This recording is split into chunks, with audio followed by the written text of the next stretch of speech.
Good evening. We have a mystery story out of Washington.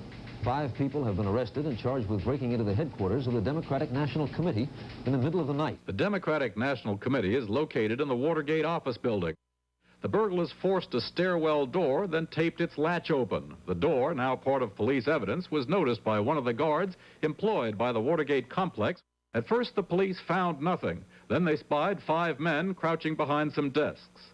Neither the president, obviously, or anybody in the White House, or anybody in authority in any of the committees working for the re-election of the president have any responsibility for it.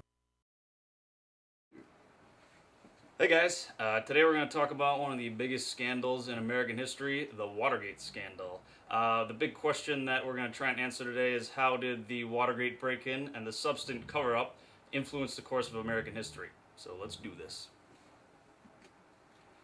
Alright, so a little background on Richard Milhouse Nixon. We're going to start with the 1968 presidential election. He is a Republican candidate, and he is up against Hubert Humphrey, the Democratic candidate.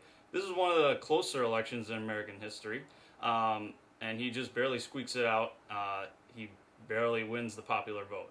Anyways, 4 years pass, and the 1972 election, he's running against Democratic candidate George McGovern. This election is the exact opposite.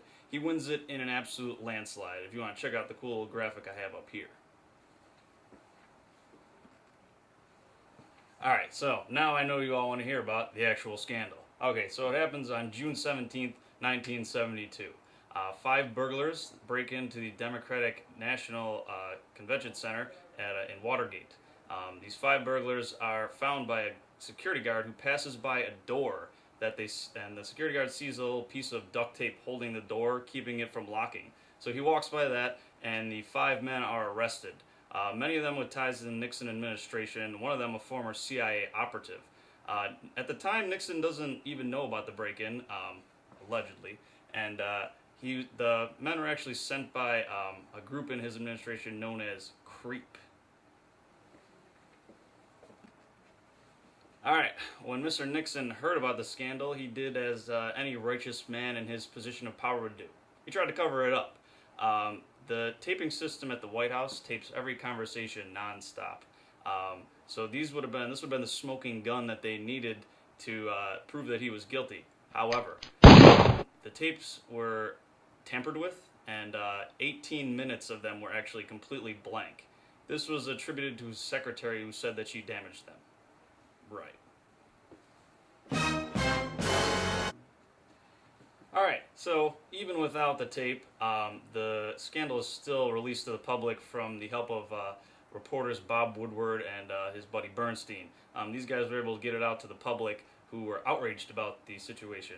After this, the Saturday Night Massacre happens. And what happens here is Nixon fires most of his aides and everyone in his cabinet in an attempt to cover up for himself. But it's actually a little too late. The public's too outraged. In face of total impeachment, he comes on television and he becomes the first president to formally resign from the presidency of the United States. Therefore, I shall resign the presidency effective at noon tomorrow. Vice President Ford will be sworn in as president at that hour in this office.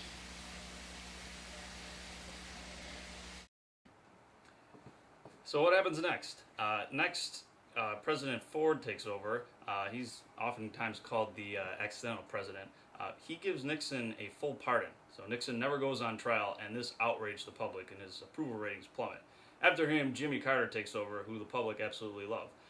He was raised outside of politics, so the people don't see him as a corrupt politician like the previous 2 presidents were. So after Watergate, this new thing called the Gate suffix comes to being. And what the Gate suffix means is that now any high-profile scandal gets the term Gate added to the end of it. So for instance, when the New England Patriots were filming other teams' practices, they called that Spygate. When the New Orleans Saints coaches were paying their players to injure high-profile players on other teams, that was called Bountygate. When Arnold Schwarzenegger had an affair with his nanny, that was called Nannygate. And one that's probably the most familiar to you all, when President Bill Clinton had an affair with Monica Lewinsky, that one is known as Monica-gate. So it has resonating factors with more than just that.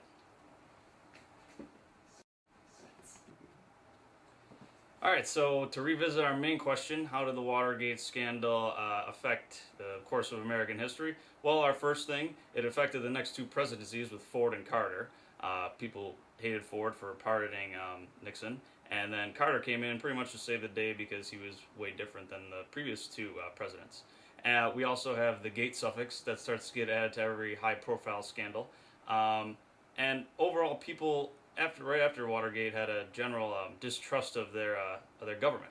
They felt that, you know, if he almost pulled this off, almost got away with it, not for the reporting of Woodward and Bernstein, it would have made him feel as though politicians are above the law. This case pretty much said that they weren't. Although he was never tried for it, he pretty much resigned because he knew he would have been impeached. All right, guys. I'd like for you to try and draw your own conclusions about what you might think how it could have impacted history. Thanks for tuning in. Appreciate it, and I'll see you around. Counselor, thank you for joining us. Thank you, Steve, for having me. It's a pleasure to be here. It's good to have you. You can call me Steve, but my name is Chris. It doesn't matter. Everybody calls me Steve. I don't know why.